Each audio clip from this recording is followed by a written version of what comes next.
Here we go.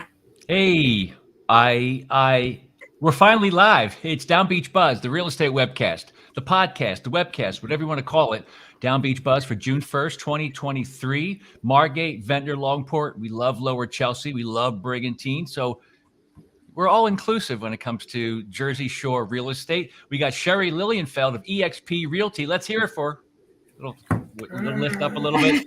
And the man in the bottom square, direct from Brigantine, New Jersey, The Rock. It's Paul Scollage of Rate.com. Love it.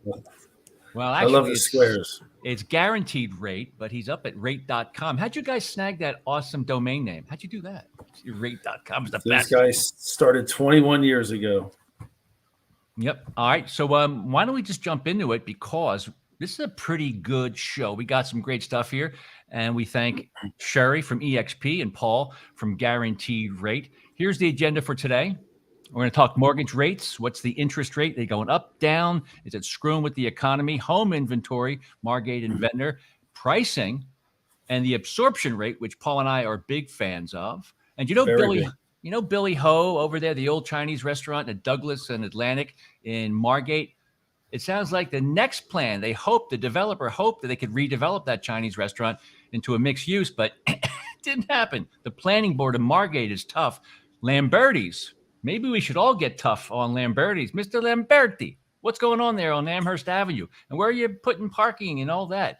And Ventnor looks like they kind of got gun shy, a little chickened out a little bit with short-term rentals. They don't like making somebody, they don't want to demand anybody having a 5-night stay or a 7-night stay. So they're going to make another vote on it. And that's where that is. So why don't we do, what do you say, Paul? You want to give us the current 30-year rate for those with good credit? What do you got to say on June 1, 2023? I love it. Great entry. Things have definitely changed over the last 2 weeks since we last met. What's having a major impact on what we're seeing in interest rates today is the major debt ceiling and the potential or the opportunity that we were going to fall on our debt. However, it seems as though we're starting to see some resolution. I think yesterday they voted on a fix for the debt ceiling issues. We should have that resolved here in the next, I think, June 1st or June 2nd or June 5th is the date that they put in place. However, finally starting to see things settle down some. Today, a 30-year fixed mortgage, depending upon credit, depending upon single family condo, you're going to be average between 6.375 and 6.625. With all that being said, I think once the fear of the unknown is what's controlled interest rates lately, I do think once these issues have been resolved with the debt ceiling and being defaulting on our debt, we will start to see things really settle down. A projection, long-term projection, I wouldn't be surprised July, even in the August timeframe, when we started seeing a 5 in front of the rates.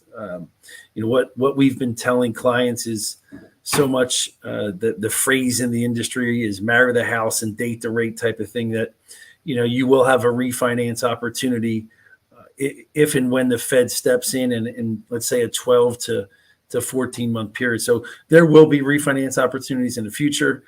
If you fall in love with the house and your offer is accepted, which again, that is the hardest part we've seen in multiple clients putting in multiple offer situations, not getting the offer accepted, getting frustrated. We just have to hang in there as we start to see more inventory, which Sherry will talk about in later depth. Inventory is the biggest key factor here. So I think a lot of good news as we roll into the third and fourth quarter, we will start to see a pullback in interest rates. I think you had a question for Paul, Sherry, or how is what Paul specializes in with mortgages, how does that affect your business as a real estate agent at EXP? Well, I say this all the time. When you work with a mortgage person, you need to work with someone that if they say you are qualified, that they can get you to closing. What I like about Paul is if he says he's going to get my client to closing, he will get them to closing. And a lot of clients do some really interesting things. I remember Paul worked with another one of my clients who was like doing stuff on their home in Pennsylvania and having some kind of like, I don't know, wraparound. I don't know. There was all kinds of stuff going on that I didn't even want to know. All I just wanted to know is that he was working with Paul and Paul was getting it done. That's it. He's the man. Let's jump into stats, the market stats. So home inventory, is there anything available for purchase? What are the median or the average selling price for Margate, Longport, Ventnor? Some market stats with Sherry. Let's start with Ventnor first, Sherry. Wait, I do want to say one more thing about mortgages. A lot of people go online and they go to a mortgage person. First of all, we're at the shore. It's a second home market. For the most part, it's different than people getting mortgages for primary residences. So you really need to work with someone that understands our market and try to stay away from those internet mortgage people. Right, Paul? I agree. You know, one of the online stuff is really what's impacted some of the mortgage transactions. Borrowers go online and they think, oh, I got this great rate. It's super low. Well, when you get your loan estimate and you get certain things from them, all of a sudden they're charging discount points and the rates are a lot higher and so forth. So having a local presence definitely helps. I think in certain situations, when you're putting your offer in on a listing agents really look at who is the lender. Do I have any issues with an online lender? Trying to get a hold of a mortgage lender on a weekend, trying to get a hold of a mortgage lender after 8 o'clock at night. These are all the factors that come into play. And honestly, in this business, you know, if you're not willing to be flexible 24/7, then you're not doing service to your clients. All right, let's jump into Ventnor inventory. Sherry Lilienfeld of eXp Realty. Yeah, so the other thing Paul was talking about was inventory. So when I say March, April, May, June, we're talking about the beginning of the month. Beginning of March, we were at 49. Beginning of April, 40. Then the inventory really dropped, and it's been pretty consistent. But 35 homes are not a lot of homes. And there's also not a lot of homes. Half of them are more than $1 million. So, yeah, so talking about the pricing, the average pricing is 1.36 million. That's average. If you look at median means there's an even amount above and below. The median price is 1.2 million. So we're still over $1 million for most of the inventory, but we still don't have a lot. Yep. So is it inching up? As you can see, 1.2, 1.3, 1.36. Is it inching up because it's more new inventory, new construction? Yeah, there's a lot of new construction. That's why, like, when you have a very small inventory, you do an average, and we're going to see this in Margate. Like, the average price can get skewed a lot. There's 35 houses. Okay, 4 of them are over 3 million. So one is 3.5, 3.5, 3.75, and 4 million. So when you have 35 houses and so many are like really high, it can skew the average. That's why I like to look at the median, but the median is still 1.2 million.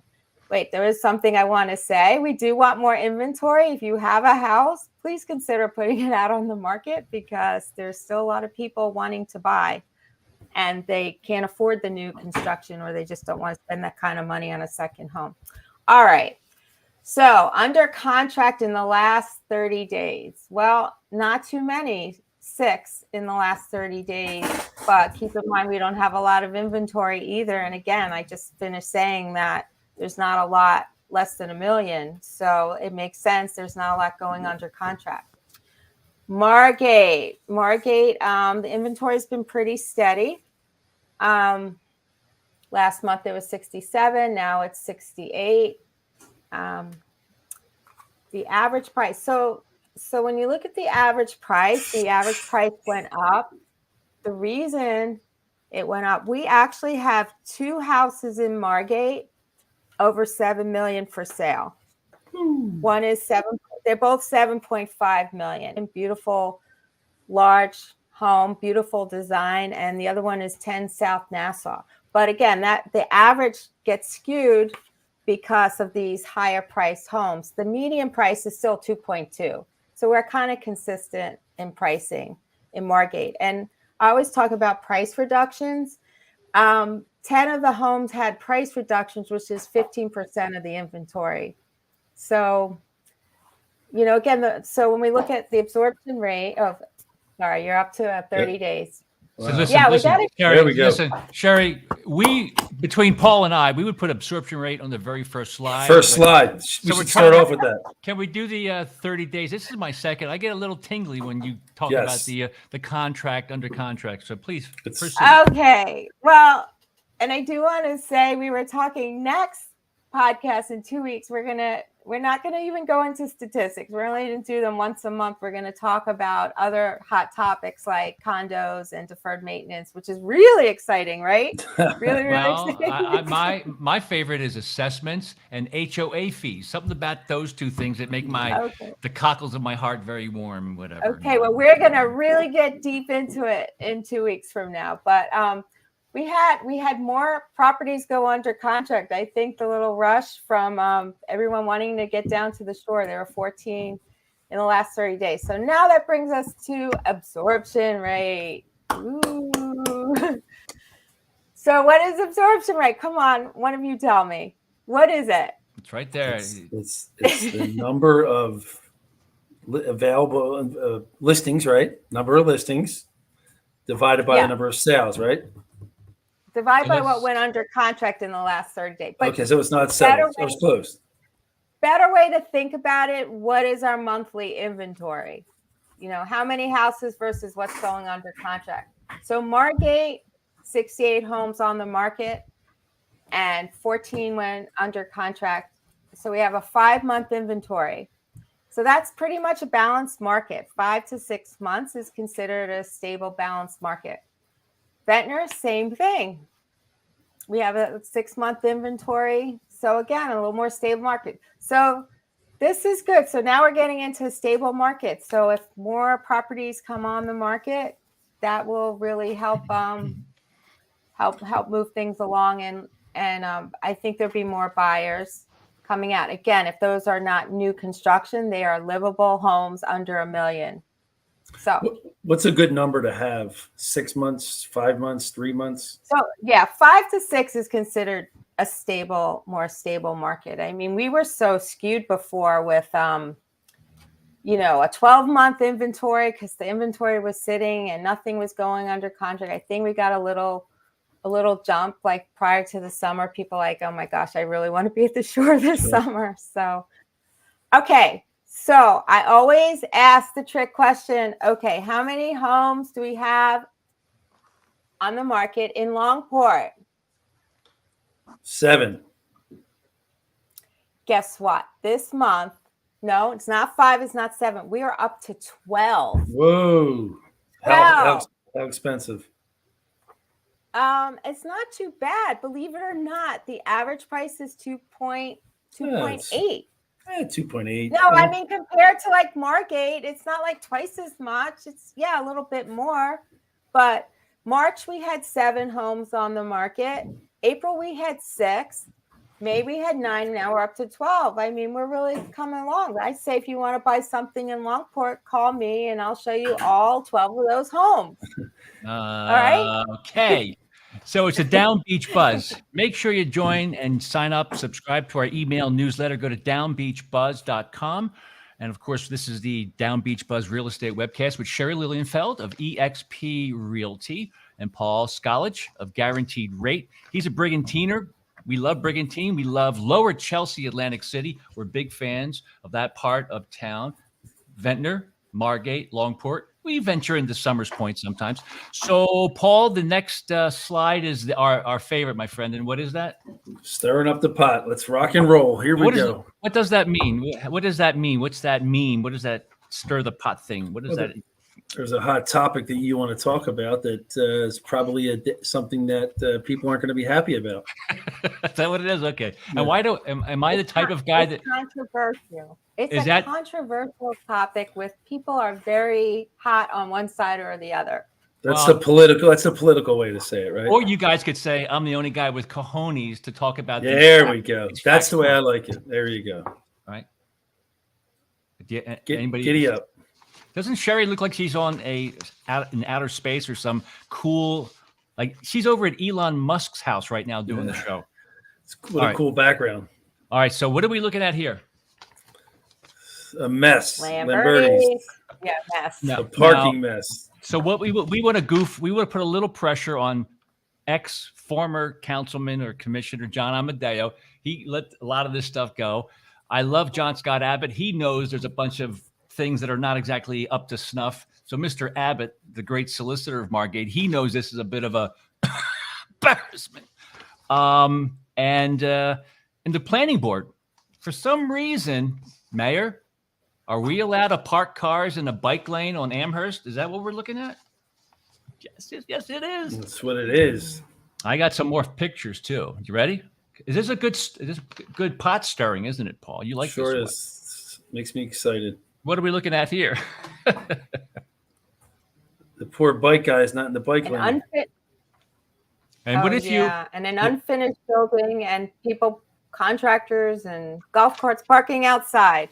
All right, pop quiz. Want to have a little friendly bet? Maybe people can go into the comments. So we do take live comments here on the Down Beach Buzz Real Estate Webcast. So just pop your question in, and maybe the question right now will ask: does anybody think Lamberti's on Amherst Avenue in Margate is going to be open for the summer of 2023?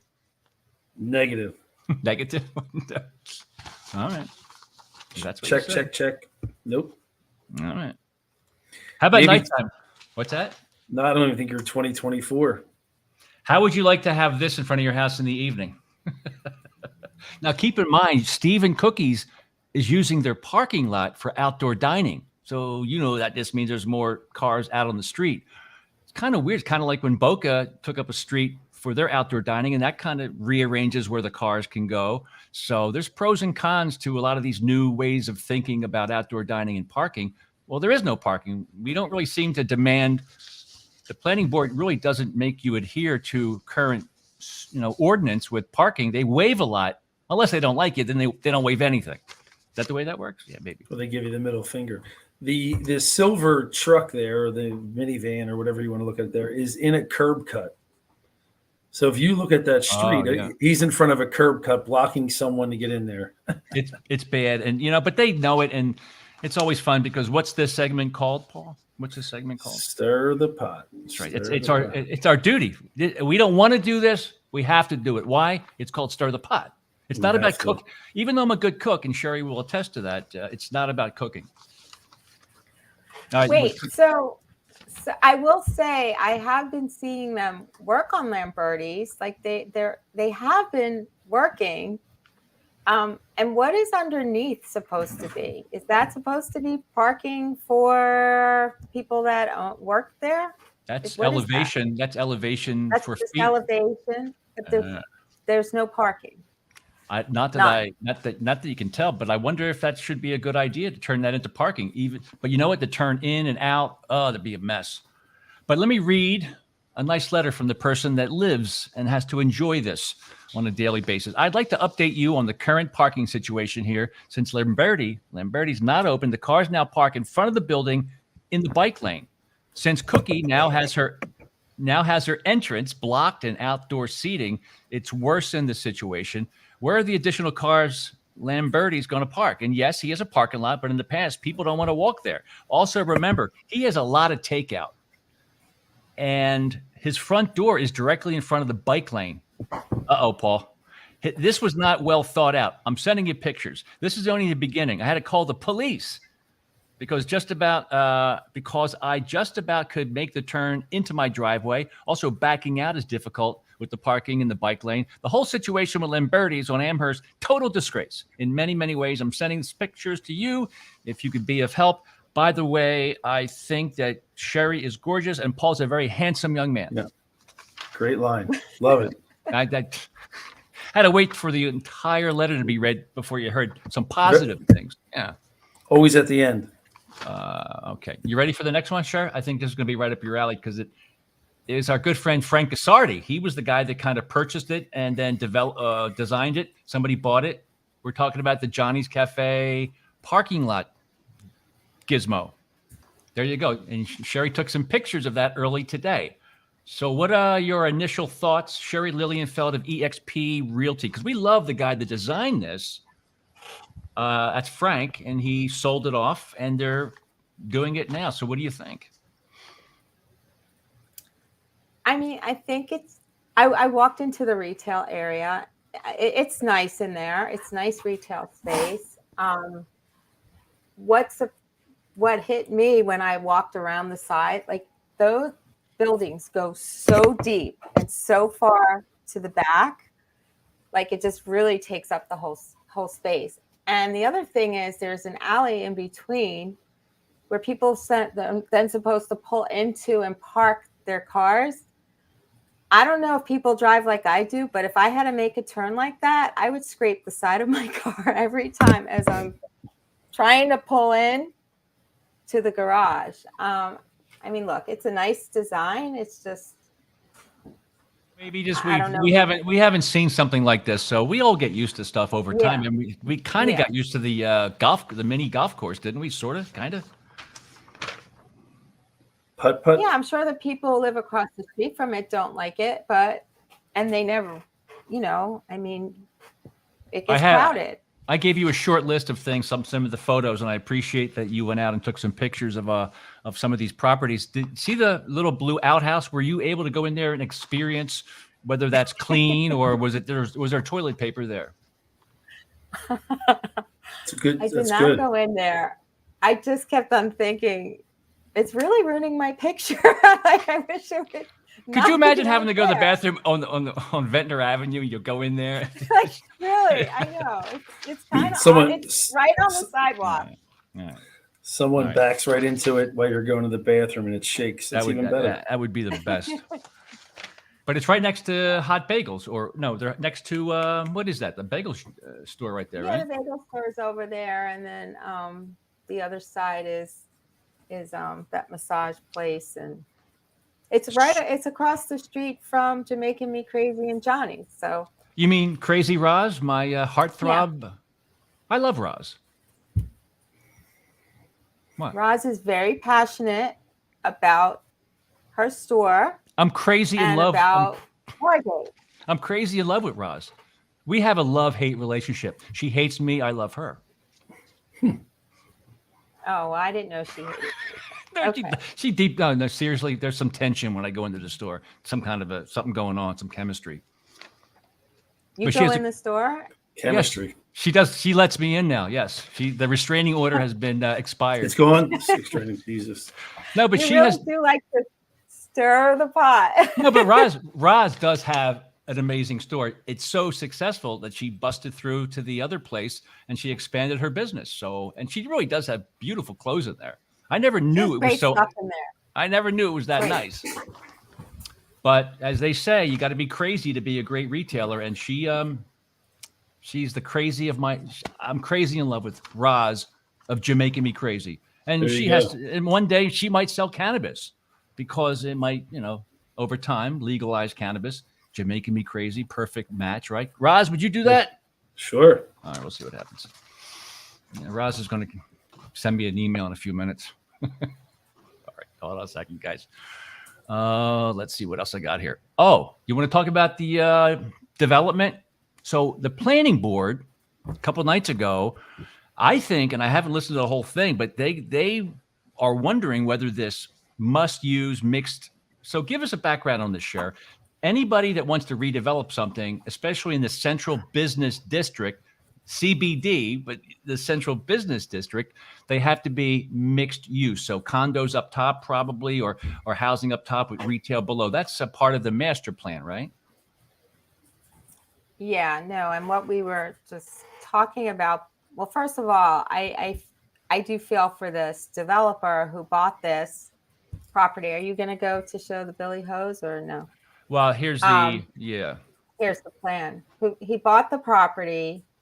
He has, I think that's a beautiful plan, and actually their retail looks a lot more like retail than what was showing on the place across from Johnny's.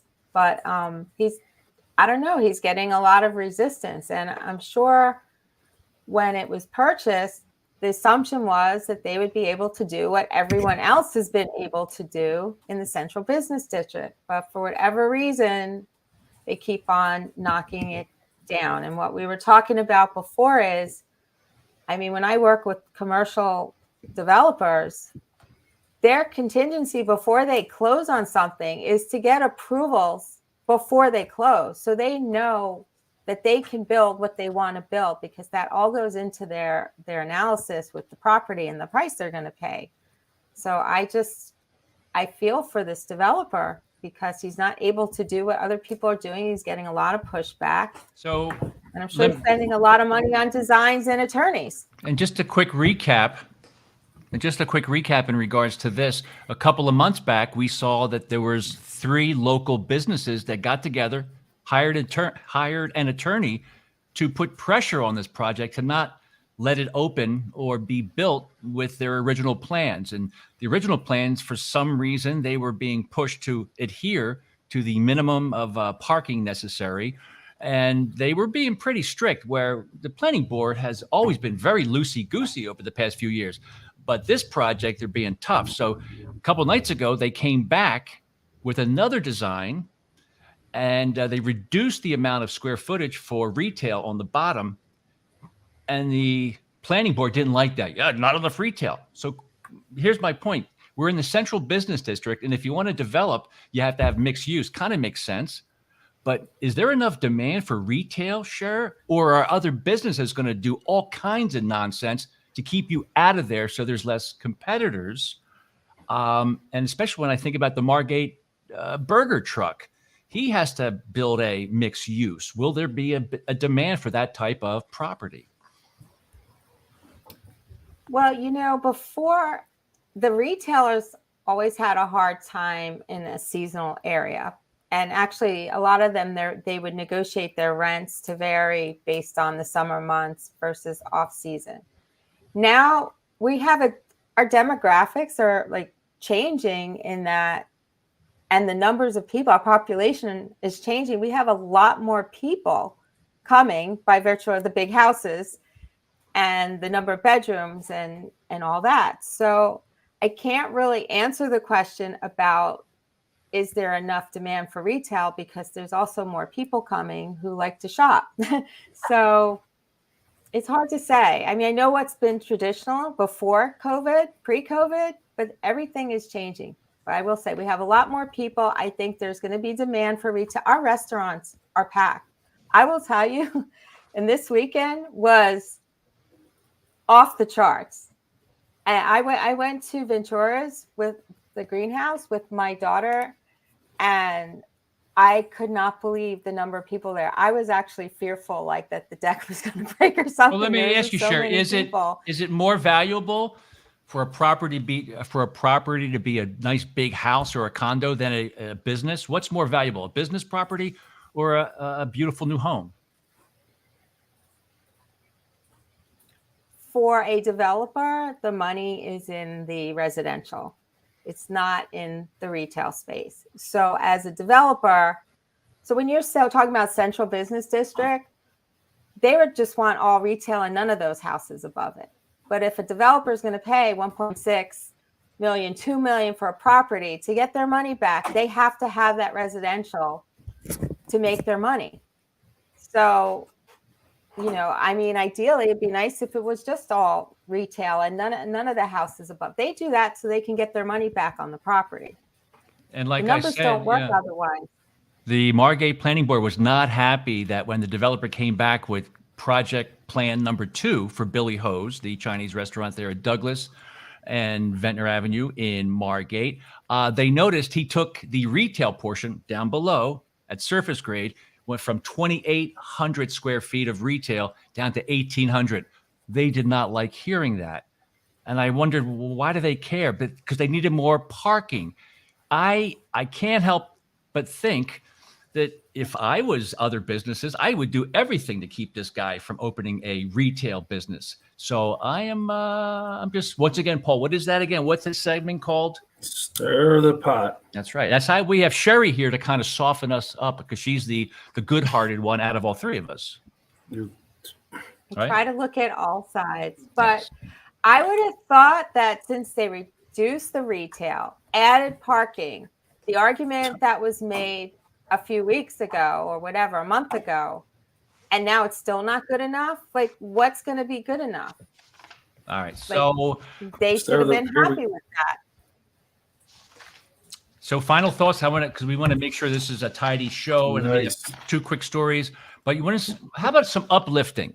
Isn't that a beautiful? Do you know that Ventnor a couple of times a year opens up the paid portion of the Ventnor fishing pier, so anybody can go all the way out 1,000 feet? And when I went out there, it was cool. It was chilly. It's beautiful, Ventnor Pier. So every so often they let everybody get up there. What do you think, Cher? Is that nice or what? I think that's very nice. I've never actually been out to that far end, but I'm sure it's beautiful out there. Nice. I'll be going by it at about 1 o'clock in the morning as I'm going offshore tomorrow. So I'll be waving to you guys. Yeah, Paul, you're a fisherman, and you know that Brigantine is the place where people that love striper fishing, that's a destination. But you're going out on a charter boat, aren't you? Well, it's our boat, but we will be 100 miles out floating the sea, catching some yellowfin tuna. Nice. And then when you come back, you can maybe use this pier. There's a fish cleaning station that Sherry will come up. She'll gut your fish for you. And Sherry will. Yes. No charge. Just give her a listing and she'll gut your fish, right? Is that the way that works out? I'm teasing. But they are they are almost done. The Pier Masters kiosk all the way out there. And Sherry, look, this is where you can stop off and get me a snack before you come over to Paul and with hanging out with Paul and I. What do you think? That's the pier, the snack shack. Where is it? Oh, there it is. Yeah, you have a little bit. Oh, you can't see it. That's right. I'm sorry. I'm so sorry. Hold on. Here we go. Oh, you know what? I didn't show you all those. I didn't show you all the pictures because I was on the wrong screen. But that's the Ventnor Pier with the kiosk back there.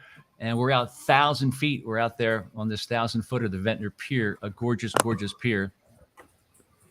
There's your fish cleaning station right there. Looks good. And brand new bike racks. Tell me how sweet that looks, huh? Looks good. That's nice. And this is where you can get, you stop by with Paul and I. You can get us some brownies or cookies or Pringles. You a Pringles guy, Paul? I am. I like all salty chips, my friend. I love Pringles. It's the Ventnor Pier Shack for snacks and coffees right there at the pier house, okay? And we love the new design of these bike racks. These look great. Good job with the folks who designed this and spent some money on these very functional and good-looking bike racks. Isn't that gorgeous? They look good. Look, sure. Look in the distance. You can see where I live. Don't tell anybody where I live, though. You still got all that liquor in your house. Yeah. Oh, again, before we become mindful of trash, short-term rentals. Okay, I'll give you the quickie. Quickie. I am a public. So Ventnor delayed their adoption of an ordinance that would force short-term rentals to be a minimum of 3 days or 5 days or whatever. They kind of backed off a little bit, and so they're going to do another public hearing at 5:30 Thursday, June 6th. So Thursday, June 6th, next Thursday at 5:30, before they vote on the adoption of the entire ordinance. At 3, all 3 commissioners, agreed to a compromise, reducing the minimum number of nights. But a lot of people are very carefully. Let's listen to this carefully. A lot of the people that have already rented out, they're grandfathered into all those deals. So they did slow walk this process. So this summer is still going to be a mess with short-term rentals. So if I was them and I was an entrepreneur and I bought 10 rental properties, I'm going to want to sell 1 night, 2 nights, 3 nights. They slow walked it. So it's another season of all you can eat, Airbnb, short-term rentals, 1 night only, 2 nights only. A lot of people have already signed up. So don't think you're going to see much of an impact this summer, my friends, unfortunately. All this detail, all this information, go up to DownbeachBUZZ.com. We really are the only ones covering these topics because everybody else, weak. They drink a lot of soy. They become spineless over time. And because I don't have a long life to live, I'm getting old. I might as well go for the gusto while I can, right? I still have my hair. I'm a little red from playing pickleball. Pickleball is going to be the death of me. You know that? It is. It sure is. Sure. And I tell Sherry she should come up to play pickleball because my favorite all-time Margate planning board member, Remy Pelosi, plays pickleball. Oh, nice. I know Remy. Her husband used to be her former husband used to be the cross-country coach at Atlantic City High. There you go. And before we say Mr. goodbye, Pelosi. I want to give Yes. a little wagon, and maybe Remy Pelosi. I love that name, the way the syllables, just the perfect amount of syllables in a name.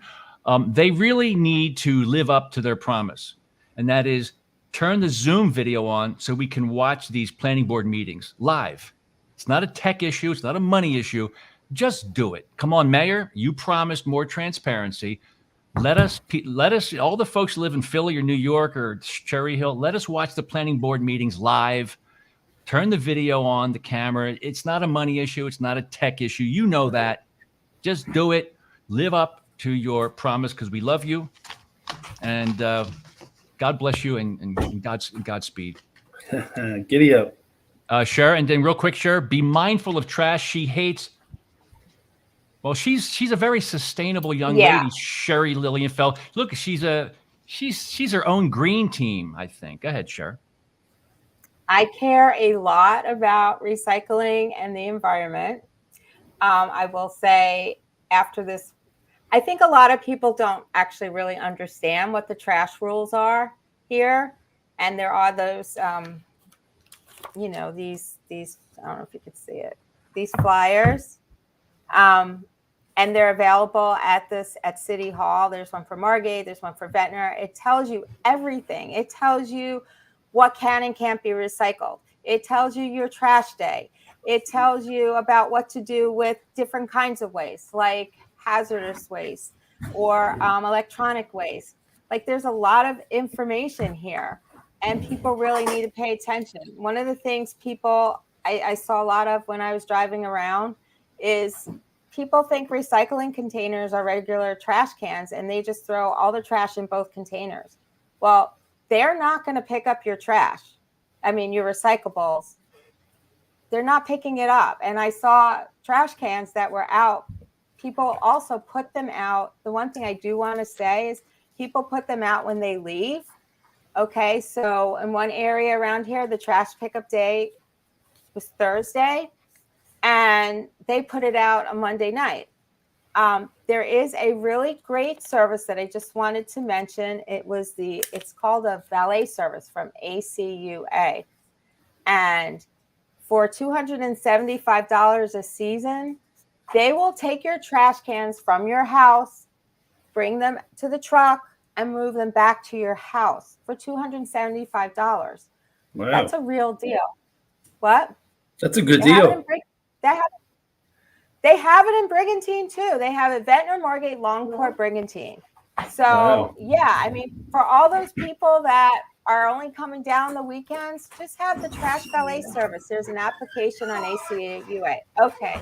Yes. So recycling, plastics, number 1, 2, and 5. Rinse and empty your containers. No plastic bags in your recycling containers. Everyone thinks you take the recycling trash out in a plastic bag and you put it. No, it has to be loose, clean trash. Clean. And, you just said loose, clean trash. That's great. Well, the recyclables, you are actually supposed to rinse out your. I see like contractors throwing, they have like iced tea in a container. It's half full. They throw it in any trash can. It needs to be empty and rinsed out. Or your cans, no spaghetti sauce. What do you think you do with your pizza boxes? Come on, I want to know. What do you do? Damn. Leave the pizza in it, throw it in the box? Is that what you're supposed to do?